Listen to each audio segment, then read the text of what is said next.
Hello and welcome to our session on how we learn and retain information. It's so important that we understand that nowhere can we find a lesson in the public school system on how we learn and retain information. Isn't that amazing? We go through elementary school and nobody bothers to teach us how to learn the stuff we're supposed to learn. We sit in class, we look at our friends, they're grunting, they're doing one of these and drawing circles on their page. And how is it that we learn? How do we retain this information? Well, the brain's an amazing thing, of course, and so as I've asked people this, what grade and what age were you when you were formally taught how to learn? I've not had anybody ever tell me what grade they learned how to learn. So today's session was taught to me many years ago, late in life, and I wish I had learned it a lot sooner, and I think I would have been able to retain a lot more. So as we get older, our memory is not as sharp as it used to be, and that's another story for another time. But anyway, I've got some great information. I hope that you will share it with family and friends, and you will internalize this, because commerce through capitalism, the whole paradigm shift that you have to make to get there, is definitely not easy. I've been at it for 5 years, and I'm just now starting to understand it. And it's definitely getting easier because everything that we're doing is much more readily accepted, and we're also seeing a major decay in the finance system. And so it's easier to see. But when I originally started, everything was going fine with the finance model. Well, not really, but we just said, well, that's the way it is. Well, unfortunately, the way it is pretty terrible, and I think you'll agree. So we have to grow. We have to make that paradigm shift, and I hope this session today will help you overcome paradigm paralysis. I know a lot of you think, wow, why do I need to do all this? Why don't I just keep doing what I'm doing? Well, remember, that's the definition of insanity if you're not happy with what you're doing. So today's session should give you some very easy and simple tools to use to get you over that paradigm shift, get you into commerce through capitalism, retain the information, be confident and strong to share the information, and it'll work. I know it will. All right, so let's get started and have some fun. Do our screen share here, and I think I want this one, and so I'll go ahead and get that ready. I guess I can't do that. There we go. Don't want to do that either. Oh, I'm still learning how to use this. So I take that one, I do that one, and it does that crazy thing. And now we bring up the screen we want to see. Okay, so here we are. You'll be able to have this document. It will be on the website.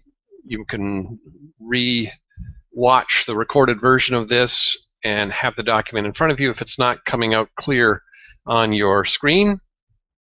And hopefully it's there.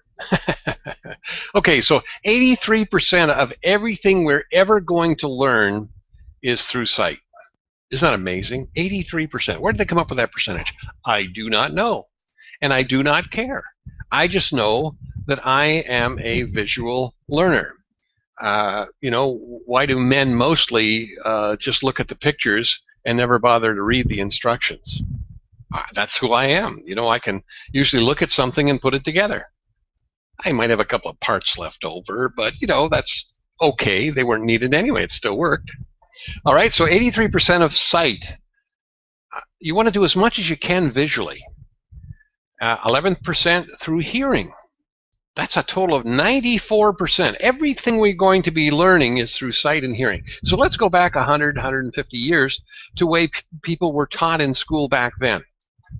And probably most of you aren't old enough. I know I'm certainly not, but I certainly have done some research on it. And there was a test, and I forget what grade the test was, either a grade 6 or a grade 8 test back from the late 1800s. And it was so difficult, and yet it was such common sense stuff that everybody should know. I couldn't pass it. Now, it was American stuff, not Canadian stuff. I'm a Canadian formally. And so some of the things I probably wouldn't know. But the point is that they were taught with a lot of discipline, number one.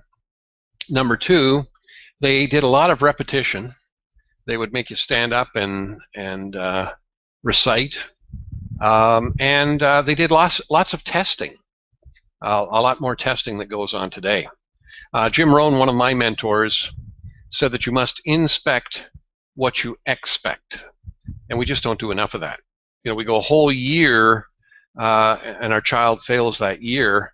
Was it the teacher's fault? Was it the child's fault? Well, it was both. And the challenge was there was not enough inspection. We could have found out if the child was having a problem in September. Why wait until June? You know what I'm saying? Just inspect what you expect. Test them regularly. Kids lie. I did. Probably you did too. Did you do your homework? Oh, yeah, I did my homework. Of course we didn't. We got up at 4 o'clock in the morning and did it then. At least I used to. So, you know, we've got to inspect what we expect. So here we see these two very important ones. And if we look at the history of these two, how it has evolved into the media that bombards us today with such realistic information, you know, the movies, they're so realistic. It's just unbelievable what they can do these days. But think about the concept of learning from a teacher in the school with a ruler, that when you didn't know your stuff, you got slapped on the hands or on the butt. All right? Tough stuff. All right. It shouldn't be done. Shouldn't hit people. All right. I understand that. But the point is it seems to have worked, and those people seem to be okay. I don't know. I had a few strappings in grade school, I guess, set me straight pretty quick. But anyway, we're not here to do that today.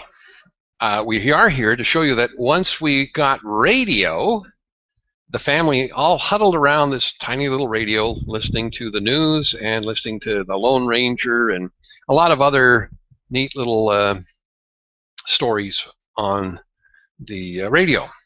And one of the most important things about radio was that it brought us to the biggest nation on the planet, and that was imagination.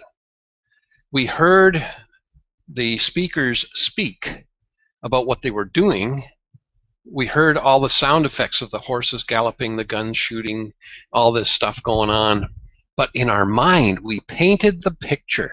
Isn't that amazing? Imagination, the biggest nation on planet Earth. So we lost that by the so realistic videos that we see today. That's just unbelievable. But it is what it is. We are where we are. We're in the 21st century, and we're not going to be going back to the radio. And I'm not just going to be a talking head. I'm going to give you things to look at, to absorb, and to learn. All right? So we then look at TV.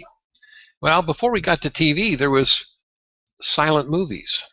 And again, we took a picture and turned it into 1,000 words. We saw that same villain, with, you know, twiddling his mustache, standing beside the heroine, tied to the railway tracks, and the train was coming. And we didn't hear what he was saying, but we got a pretty good idea because, again, imagination was at work, and we kind of knew that she was screaming for her life. She was calling for her savior, the hero, and the dastardly villain was laughing. And then in the distance, we saw the horse galloping in the dust from the horse's hooves, and he comes up and shoots the villain and rescues the heroine just before the train gets there. And you might have seen, you know, movies like that were totally silent.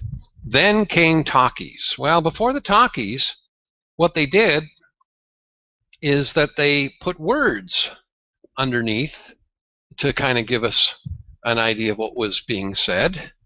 And then came the talkies, and then came TV. And then came your cell phone. I mean, unbelievable. Beam me up, Scotty. I mean, you can communicate around the planet with these tools. So what great learning tools we have. But if we don't know how to use them to great effect, we're losing something here. All right, so the 94% is your key. Sight, hearing. Now, these other three are still very important. Think about 3.5% through smell.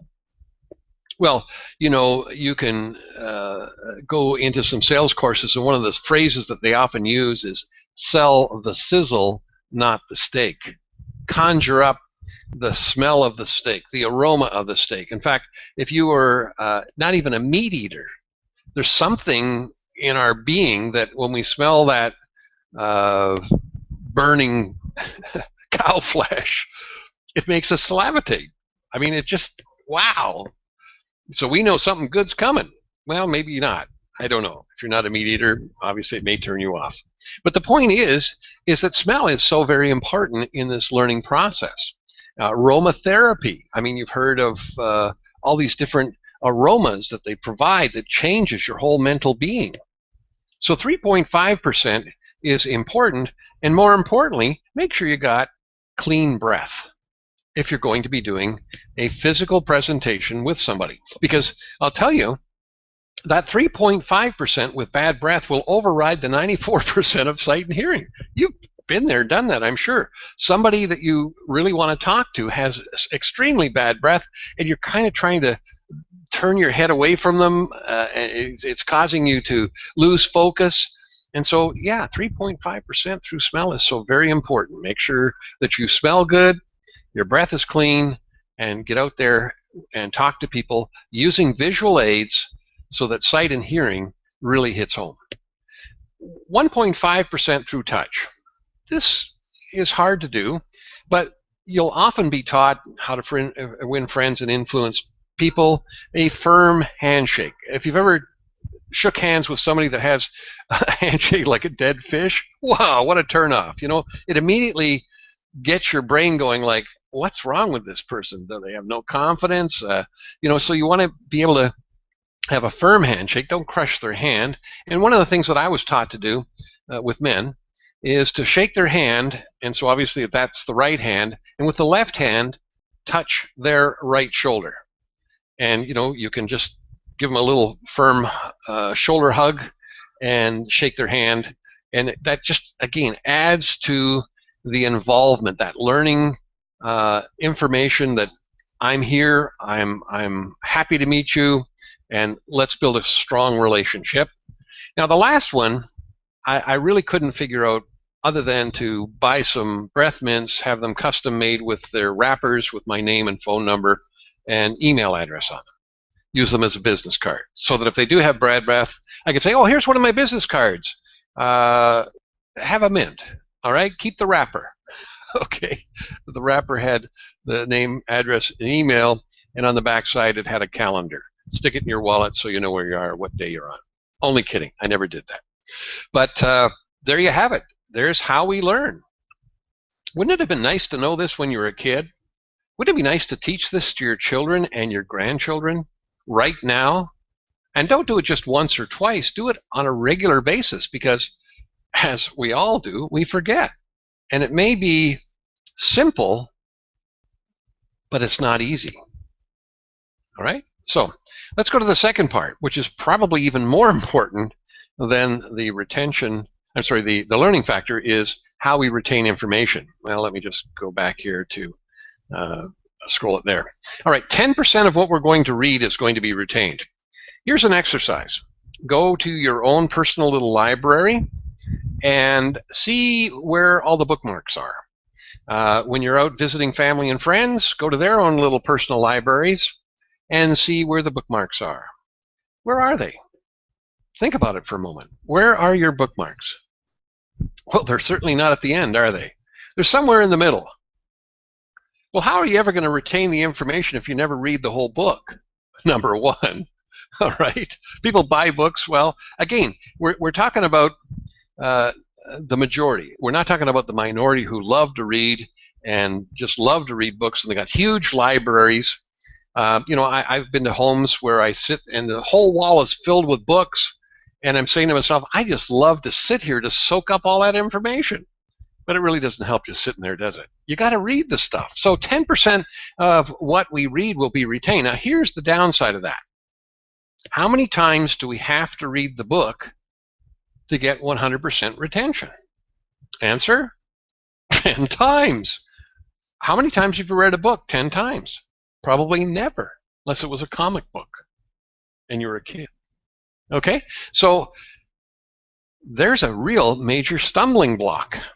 Maybe that's why libraries are being closed down, because people just don't bother reading anymore. They'd rather get that 83 plus 11 through the videos on YouTube. Doesn't that make sense? But there's still some very important things to be done with reading, and we'll come to that in a moment. Our next one is 20% of what we hear will be retained. All right, so if I'm just a talking head and you're listening to this webinar in your car, how many times do you have to listen to it now to get retention of 100%? Obviously 5 times. 5 times. So if you just gloss over this thing just once, you're not going to retain it. You read it once, well, it's just gone. We'll show you how quickly it goes in a moment. Then the next thing is 30% of what we see is going to be retained. So let's just add the two together. 50% of what we see and hear will be retained. Okay, so that's why when we go back up here and we look at 83 plus 11, that's 94%. So we're really only getting 25%, aren't we? All right, 50% of what we see and hear will be retained. Now the good news of that is that if you watch the movie twice or the YouTube video twice, you'd get a lot better than reading it, wouldn't you? All right, so start to think about how can I maximize my retention in the least amount of time, because we're on information. This is the informational age. We're on information overload, and so how difficult is it to get the time to read all of what we want? I get probably 100 to 150 emails a day bombarding me with information that people think I should know. And I have to have this filter system that says delete, delete, delete, delete, keep, delete, maybe look at it later when I got time. And you know that when I got time never happens. I've got hundreds and hundreds of emails that someday I'll get to them. All right? I just don't know when. Now here we're starting to get into the real meat of today's session. 70% of what we say is going to be retained. 70% of what we say is going to be retained. And let's just pump up that to 90% of what we say as we do it. Okay? 90% of what we say as we do it is going to be retained. So who's getting the most benefit of today's session? Me. I'm the teacher. Isn't that amazing? Now, if you're a scripture reader, there is King James Bible has scripture in James, and it's pretty powerful. Dr. Paul Yonggi Cho is a Korean preacher, and he has a huge following, or had, I don't know, I haven't kept up with it, but he had like 1 million members in his congregation. 1 million members in a pagan nation. Wow. What did he do to capture 1 million members in a pagan nation? All right, pagan meaning, you know, they're not Christian, all right? They wouldn't think they're pagans if they're Hindus or Muslims or whatever, but the point is that he had 1 million people, and he didn't put them all under one roof. He did them in cell groups, okay, home cell groups he called it, and he had obviously radio broadcasts, TV broadcasts to those home cell groups, and people met at people's homes, and they worshiped together as a home cell group. All right, well, that's really great. Now, one of the interesting interviews that he had, and he said he was sitting with a group of neuroscientists, and they said, we've got a great discovery that we have found the importance of the tongue and how the tongue controls the brain. And he looked at the guys and said, I knew that. And they said, how could you know that? We just discovered it. And he said, well, it's in James. Dr. James told me, meaning James in the Bible. And they said, no, it can't be. So he whips out his Bible and he flips to the pages, and I don't remember what the scripture and verse is, but you can go look it up. And it says right there, the tongue is the bridle to the mind. Amazing. What century was that written in? The tongue is the bridle to the mind. Now think about this. while I'm teaching this information to you, you're listening. And what happens is when I say something as meaningful as the tongue is the bridle to the mind, you're saying, oh, let me think about that for a second. Well, while you're thinking about it, I'm saying something else, and you're missing what I'm saying right now because you're still back on the tongue is the bridle to the mind. Isn't that correct? Okay, so we miss stuff because we're going to be saying, oh, that's not right. I don't believe that. I've heard all that before. These are the things that are rolling through our mind because we can see our mind moving so quickly that we miss what's being said in the immediate moment because we're still thinking about what was said a few moments ago. So when you really want to know this information, 70% of what we say is going to be retained, but more importantly, 90% of what we say as we do it. So you want my advice? My advice is to take this information, print the page off, and go and teach it to your wife, your husband, your children, your grandchildren, and guess what's going to happen? You're going to get 90% retention because you're doing it. That's why when people come to me, they come to me as the know-it-all. Go ask Gary. He knows everything. Baloney. I know nothing. Everything I know has been scripted so that you can know it too. The difference is I'm prepared to teach it somebody and you're not. That's it. The difference between leadership and followers is that the leader is prepared to do it.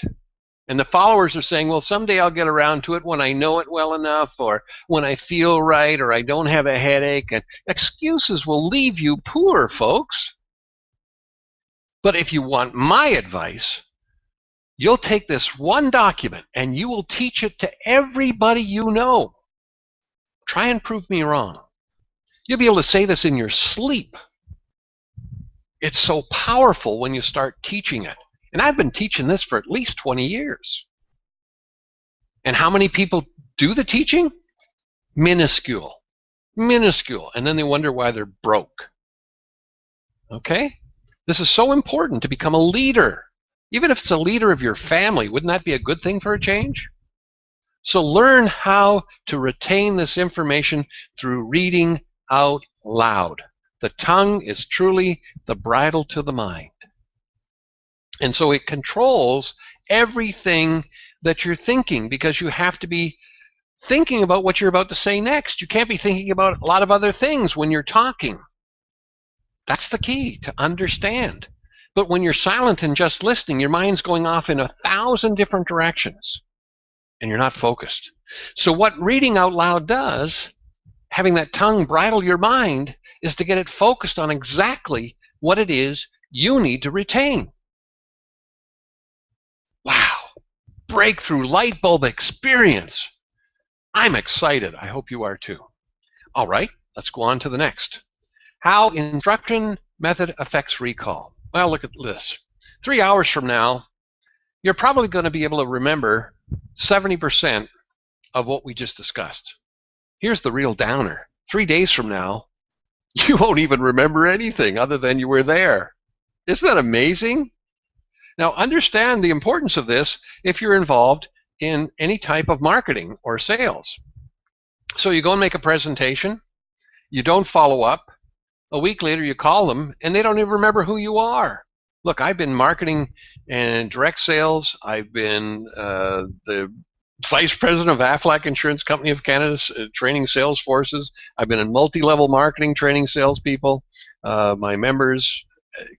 All of these things I've done.